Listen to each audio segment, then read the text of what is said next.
Hey, everybody, welcome back to another episode of FinTech Fridays. Larry Bailey's joining us. Larry is Howdy. a YouTube influencer of Ah, late. I've never been called that. That's a first. Let's get a clip of that. That's crazy. But seriously, dude, you have 126,000 subscribers to your YouTube channel. Congratulations. Hey, thanks. Yeah, not my fault. Not my fault. Trust me. I don't know what's going on. I want the algorithm to hook me up that way. That's pretty impressive. I love it. But in all seriousness, it is your fault because you do create some pretty awesome content. Thank you. Interestingly enough, I'll say this. I think it's in the grand scheme of things, pretty narrowly focused, the content you create by Oh, it's design. completely niche. Yeah. No. I'm hyper niche. By design, That's what the YouTube kids say. I'm hyper niche. right. Yeah, just so you know. And so in my little peanut brain, when I think of what I know of YouTube, which is not a lot, what I know about you, which is more than I know about YouTube, but still probably not as much as I should know, but we're going to learn some here. Okay.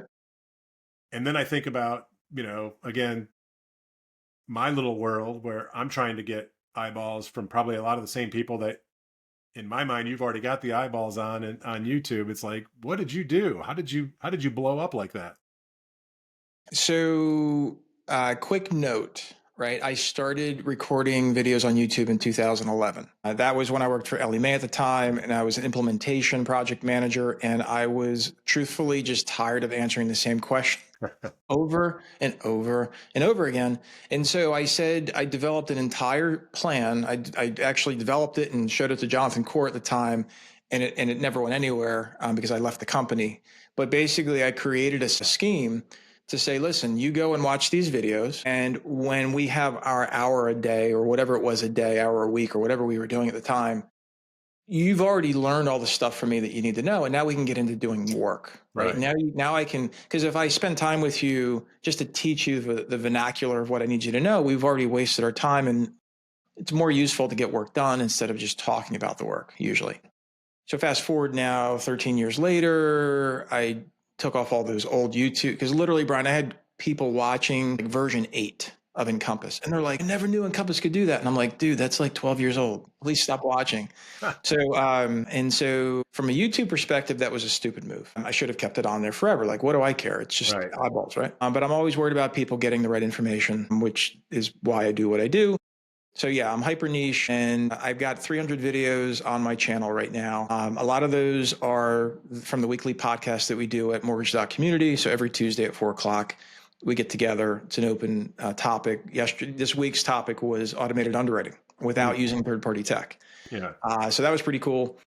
But I post them. I don't know. I think people like my bald head. Like, I don't know. I don't know what people like. But I did realize if I wear a black shirt, and so if you look at all of my thumbnails, it's me in a black shirt. So like Yeah. this wouldn't work today for a No, thumbnail. we're gonna throw off the Not my thing. But it's wild though. But what's really helpful is it helps me get what I feel is the right information into Google searches. So like if you look up Encompass training, you'll find me. If you look up enhanced conditions, you'll find me. So that part's really helpful. All right. So audience mastering Encompass is the channel, right? Mastering Encompass on YouTube is the channel. So if my math serves me well, at least 60% of this audience should be interested because I think what Encompass has 60% market share, something like that. It's a bouncing ball, right? It's like how many times does the Encompass network touch a loan file? Yeah. I mean, I don't know if we really know the information, but No, it's high. It's really high. it's very high. So let's do. I know this is like the cold open we just did, right? It was, but I want to make sure people know who you are, Larry, because again, I've come to know you here over the last year, and there's some people that really understand mortgage tech, and then there's people that like lived inside the tech that in a bunch of different roles and with a different bunch of different personas. And so when I think of who are the experts on all things Encompass, you're part of a handful of people that I would point people to. Part of what I do with this podcast is introduce people to cool companies, cool products, and cool people. And so let's learn about all three right now if you can. Just give us the quick overview on who Larry is and what Larry's focused on today, and your business. Backstory is important. 93 to 2011-ish, I'm still confused on if it's 11 or 12, was strictly retail.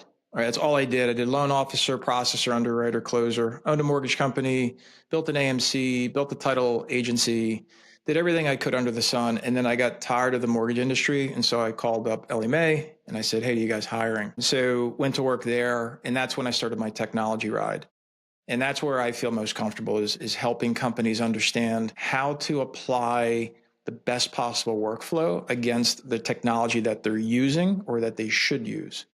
So from a catchphrase, our policy is always workflow before technology. And from a what do you think about me perspective, in terms of when do you think to call, one of our most common clients right now where we get involved is reviewing their workflows, making recommendations. So we actually interview everyone from sales through accounting, figure out what people are actually doing, because it's usually not what the company thinks that they're doing. What they're actually doing, we document that, and we make recommendations with expected outcomes.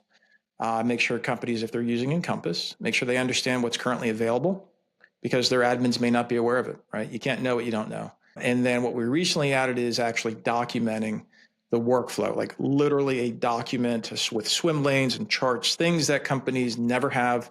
We're actually producing what we call workflows reviewed, documented, and reimagined. It's kind of catchy, huh? Love it. So that's what we're doing heavily now with clients. So hopefully that's helpful for somebody who's listening.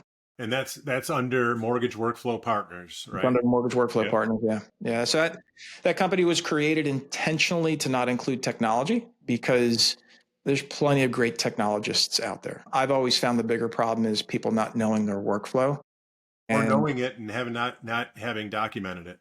So look at what you're doing, right? With everything that you're doing with FinLocker, it's a great piece of technology. I'm into it. I'm using it, and you can certainly use it a couple of different ways. The way even that I've come up with how to use it for borrowers that are turned down, you're like, oh wow, okay, that's new. Like that's a different way to look at it. That's what I found. You can take a piece of tech, and how a company uses it in their workflow can be very different from anyone else, but you got to know your workflow first. Right. Yeah, that's such a smart way to think about things. Workflow first, then tech, right? Too often, most of us have been in situations where you acquire the tech and then you got to figure out how to modify the tech to fit your workflow. It's like, whoa, Or what? actually, so I was having lunch today and somebody was asking me again, what do I think the best LOS out there is? And I said, listen, it depends on what the company's vision is. If the company's vision is in a certain way, and there's a piece of technology that fits that way, easy peasy, done, go do it. What I find most often is companies take a look at tech and they're like, well, geez, the tech is like that. So I guess we better change our whole business to mimic what the tech wants us to do. And in some instances that might be appropriate, but not for your LOS. And, it is a dynamic question and businesses change. So this question should always be asked, hey, do we have the best technology for what our workflow is intended to be? You gotta make sure you know your workflow. And then as I think through from a C-suite perspective, it's one thing to assess today's business, but what's your vision for the business beyond 2025? And are you making decisions in tech today that are going to serve your vision? Think about this. So this kind of segues directly into this whole Encompass SDK conversation, right? So we had a bit of a firestorm come out. There was an email dropped unexpectedly out to users talking about SDK sunset last month. And there's been, a ton of misunderstandings and in some cases misinformation being spread. And there's a lot of companies that are like, eh. And then there's others that heavily developed their systems, their Encompass platforms with either third-party SDK tech or their own internal SDK tech. And they're like, what? Like, this is going to cost us a lot of money and blah, and a lot of hard conversations happening right now for a very small set of companies, and so, when I look at that situation, making sure you've got the workflow worked out first. If your workflow was dependent upon technology that now has a deadline, you have to, you have options, right? And so one of the clearest options is if you're that heavy invested into SDK solutions that you developed, and there's no other way to provide for a solution, well, the good news is just talk to ICE Mortgage Technology, explain the situation, document it, and you'll figure it out. It's not like it's going to be zapped. It's being deprecated for everyone with exception carve outs. And ICE has been really clear on that. So, I don't know, Brian, I don't know if you were in this space, but do you remember when Encompass went from self hosted to hosted? Yes. Okay. Do you remember the conversations that were happening at that time? Oh, yeah. Yeah. Yeah. Yeah. And so what happened to X percent of companies? They went to hosted when their contracts came up. Were their companies still working on self-hosted? Yeah. And they worked it out. And eventually, I think they all went. I don't know if there's any more self-hosted last at this point, but I guess it's possible. Anyway, the point is that, I've heard of a lot of folks saying a ton of cash. I don't know if you've heard any good stories. You heard any good stories? I mean, I'm not as close to it as you. So part of the what I heard and what I'm reiterating to you, which is now weeks old, could be the game of telephone. So just take that for what it's worth. Disclaimer, disclaimer. So in one meeting I had recently, I had heard that an estimate that if we were to carve out a certain segment of IMBs, let's just call it the smaller end of mid down to the bigger end of small, the kind of not the true mids, but that middle of the mids, if you will. Yeah, they're bigger than most mids. Yeah. Yeah. I had heard a range. If you were to accurately track the cost of the work that needs to be done to convert all of their systems and processes over, low end 250K, high end 500. So, I think about that number, and I don't know if that's the entire job over the course of 2 years because they weren't even thinking about this. The crazy part is this is not new. We've Right. actually been using APIs and Encompass now for 7 years, albeit all the APIs were not, and still some of the APIs don't give the complete functionality that SDK offers. That's a huge number. I can tell you that if you have to redevelop software, redeveloping software is expensive. I don't care if you're doing it internally or externally, it's just flat out expensive. So anything's possible. But I would tell you that might be 3 companies, 5 companies. Yeah. And there are going to be the sensational stories, right? Like, oh my God, this is going to cost me $1 million because it cost me $1 million before. So it's going to cost me $1 million again. To which I would say, well, now's a great time to actually look at your workflow, dude, and see why do you even need that tech to be customized? Right. I come across a lot of folks that use SDK library calls, like specialized calls, and Encompass has this thing called Input Form Builder on desktop, and you can use undocumented libraries to basically do some UI hacks and some other cool stuff. And ICE has been really clear that does not have any plans of being changed. Certainly not October 25. But ultimately, the things that we created before are not supposed to be permanent. This whole idea of customization is meant to be workflow specific. And so again, at this lunch appointment I just got back from, we talked about what I mentioned in yesterday's podcast or community meeting. I turned into a podcast, but community meeting. And it's all about the data, right? And so there needs to be a really clear focus with companies to focus on finding the data at the source, getting it into Encompass and protecting it. And if you can do that, you can use native functionality from Encompass in the workflow engine to automate conditions, tasks, role assignments, notifications, all kinds of timed events. And it costs you nothing more than what you're already paying for the ICE platform, for the Encompass platform. So I don't know. Anything's possible. It's technology. I've seen builds go nuts with complexity, which again is another reason why I always feel it's important to make sure workflow is documented. Because if I sit down with those folks and I'm like, I'd love to take your money. Like if you want to pay that much money, I'll be glad to take it. But that's not average whatsoever, even for high end IMBs, or even low end high Yeah. IMBs. We work with one public IMB. This is not even. I mean, there's some redevelopment that has to be done, Brian, but no, I want Well, that money.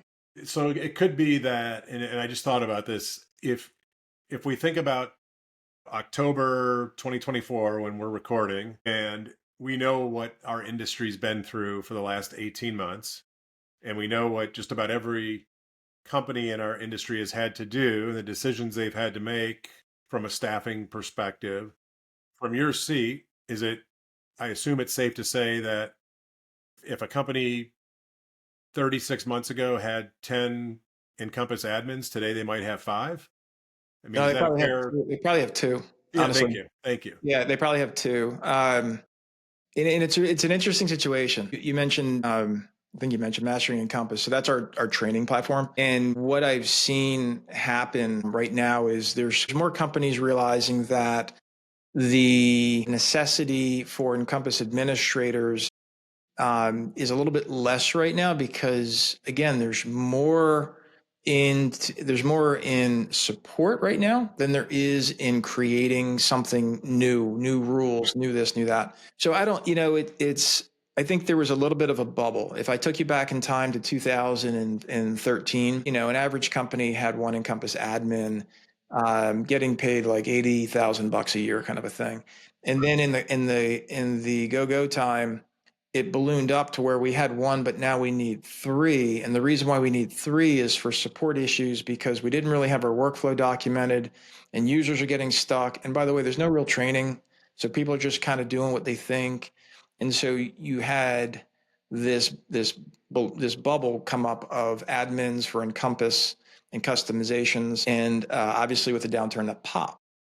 And so what's been happening since is you have this now bubbling of third party Encompass admin companies, and companies realizing that they don't really have to have high end Encompass admins. They can have one or two, and then the rest can be support staff. So it's definitely been an eye opener for some folks where they thought they had a gold mine by becoming an Encompass admin. It's a great career. It certainly served me well. I'm always training others to help have the same kind of career path, but you got to know your stuff. You just can't be some guy who just knows a couple lines of code. You got to always be pushing the company forward, learning more, which again is why we created that Mastering Encompass, channel on YouTube, but also the training platform. So let's poke at, make sure people are aware. The YouTube's easy, and clearly 126,000 people have found you. So congrats again on that. Not that Love I'm you. not jealous or You're really anything, but focusing on that. I'm trying to figure out how to get a sub channel off of your channel, but that's a different Oh, story. okay. The Tuesday, how do people get into that Tuesday event? Yeah. So if you go to mortgage.community, that's the website. It's the domain. Mortgage.community. Mortgage.community. That's an online community I created a couple of years ago. And you can sign up for a free account. Literally, once you sign up, everybody's welcome. I don't care who you work for. Doesn't matter. I just put it behind that I'm login. in there, by the way. Yeah, good. So you see it. So that is a way and it's like maybe 1,100 people now. And those are typically Encompass admins. There's some third parties in there, whatever. We're just having general conversations about what happens. That's where the Tuesday at 4 p.m. Eastern community events happen.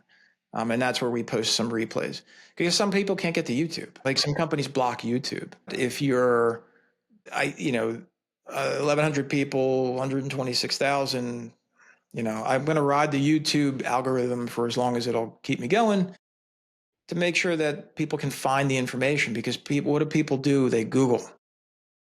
So Google Encompass training, or Google, enhanced conditions, or, we're going to be getting version 24.3 here. We'll probably get the pre-release notes sometime in November. And I'll be doing walkthroughs on that and helping people understand, here's what's changing. Here's what it means. Here's how to leverage it. Love it. I'm not an Encompass user. We're a third party, tech partner provider to the industry, but I'm learning a ton probably more than I ever thought I would learn about it by just being in that community. And I appreciate everything you're doing there. And I appreciate you spending 20 minutes with us today on the FinTech Fridays podcast, Larry. Yeah, yeah. Thanks for having me. It's an important thing. Again, this is certainly not as big of a change in the industry as like the URLA 2020, right? I mean, that was just crazy changes. But for those that use Encompass, again, this is going to be a helpful nudge forward into making sure you're using Encompass Partner Connect, which all your vendors now have to use the APIs. For those that have purchased third-party tech, those partners, if they're staying up to date on what they're doing, they've already been working on API solutions. And then for things that aren't going to be supported, it's probably because it's time to move forward. And let's take a look at those workflows again and see how you can actually build your better workflow with what you now have to work with moving forward. So and that change risk is real. And so the more you can get ahead of that quicker, the better off your company's going to be. Love it. Larry, thank you so much, man. I appreciate you.